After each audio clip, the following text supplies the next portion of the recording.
Hello, my name is Andrew Kun, and I'm the interim vice president for conferences for SIGCHI.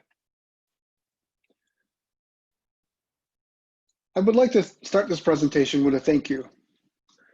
Thank you to the volunteers, to you who are working to make our conferences happen, even under these changed circumstances that you did not sign up for. I've spoken to many of you over the last several months, and I know you're fighting through these changes, and I would like to thank you because I know that your community appreciates your work, making sure that the scientific exchange continues. I would also like to thank our colleagues at the ACM. They're working extremely hard.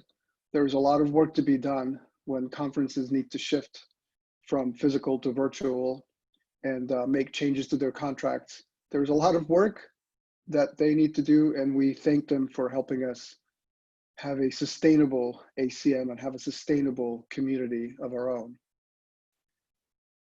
I wanted to address three issues today: logistical issues regarding conferences, how we move to virtual, video collection, especially for virtual conferences, and then budgets. So as we move to virtual conferences, I would encourage everybody to take a look at the ACM Presidential Task Force document on virtual conferences. It is a nice document that helps us think about the various issues that come into play. Not a prescriptive document, but rather one that hopefully will help us consider issues and then work to find solutions that work for our conference, for our community. From our community's point of view, we're looking at a host of experiments running now. People are preparing for virtual conferences, and there are many virtual events already underway, from workshops to conversations and so forth. And so I'm looking forward to learning from these. I will soon organize a roundtable discussion so that we can exchange information and learn from each other. One big part of virtual conferences will be collecting videos from authors. And here I would like to thank the video team that is led by the Vice President for Operations. They created a wonderful video set of video guides, which are on our website. And there are 5 items that I would like to point out here. First, conferences should have a video presentations chair to be the single point of contact with the video team. This will really simplify communication between the conference and the video team. Conferences should focus on PCS and Koala. This is what they should use because this is the path that information then moves on to the video team for all these videos to move online. The video team has video specs, and of course they should be followed. And then importantly, the video submission deadline should be at least 2 weeks prior to going live, so as to give the video team enough time to organize everything, to process all of the data.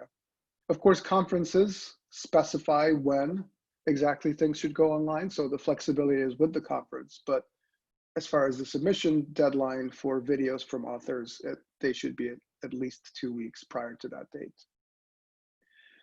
As we move from a physical conference to a virtual conference, the new budgets have to be created. So if there is a conference that was that decided to cancel the physical event, move to a virtual event, we need to look at a new budget, of course, because the expenses will be different. And for the budgets, our focus has to be on the sustainability of our community of 24 conferences. So for going forward, for virtual or for mixed conferences, where the mixed conference might have a significant virtual component and then perhaps some physical component as well, here are some things that I wanted to share with you. First of all, the executive committee confirmed our approach in a vote that conferences are not responsible for the cancellation costs due to having to cancel a physical venue, as well as maybe food associated with this physical venue. These costs will be something that the entire community will take on, and not they will not be left to individual conferences to somehow handle. Of course, as we create, as conferences create new budgets, these budgets need to then account for all of the expenses that are related to that virtual conference. In addition, in order to create a sustainable family of conferences, we do need to have a return from the conference. That's what was the practice so far. However, when a conference becomes virtual, most often the budget is significantly smaller. For example, there's no food, there's no venue. So these returns, if they're calculated on a small budget, become basically too small to have a sustainable community. For this reason, we're changing what it means to have a return, and that return will now be the last approved return from a physical conference. So we're going to look at the last budget that was approved for a physical conference and simply take that return number into the new budget. And of course, conferences will continue to have contingencies in their budget, because a virtual or physical, there's always the possibility that we need a little bit of backup financially. I also wanted to take a look at some of the questions that came from the community. The first one I wanted to address is about virtual workshops. Can we develop a new type of SIGCHI workshop that is entirely virtual? And the short answer is yes, absolutely. And I wanted to add that before the current crisis, the executive committee approved a small budget to experiment with expanding conference reach using online tools. So maybe your conference right now has 200 people a year. Can we increase that to 2,000? Probably not in a physical conference, but quite possibly we could do something online. Of course, things have changed, and now our conferences are mostly not going to be physical. And so I think the right thing to do now is let's start with our virtual conferences and try to learn from them, and then adapt that learning as things change again, and as some of those physical meetings are again possible. What else can we do that will be online? I think there's going to be a lot of learning that happens, and let's take advantage of that. Another question is about community. How do we maintain community? As a participant in some of these events, it strikes me that a benefit of co-location is that it gets rid of the time zone barrier. And how can we maintain a healthy international community when it may be difficult for physical co-location? I fully agree. This is it's a critical question. And again, I would ask people to take a look at that ACM task force document. And SIGCHI does have support for this, for example, the videos.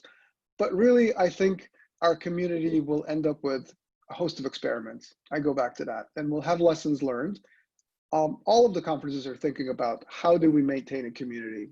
And so let's see how our online experiences work. And let's talk about it, because this is going to be critical for us moving forward. How are we doing with the whole pandemic thing?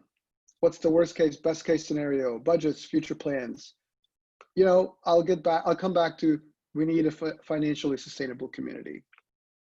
So we need to work as a team between all 24 conferences to make sure that our finances are in order.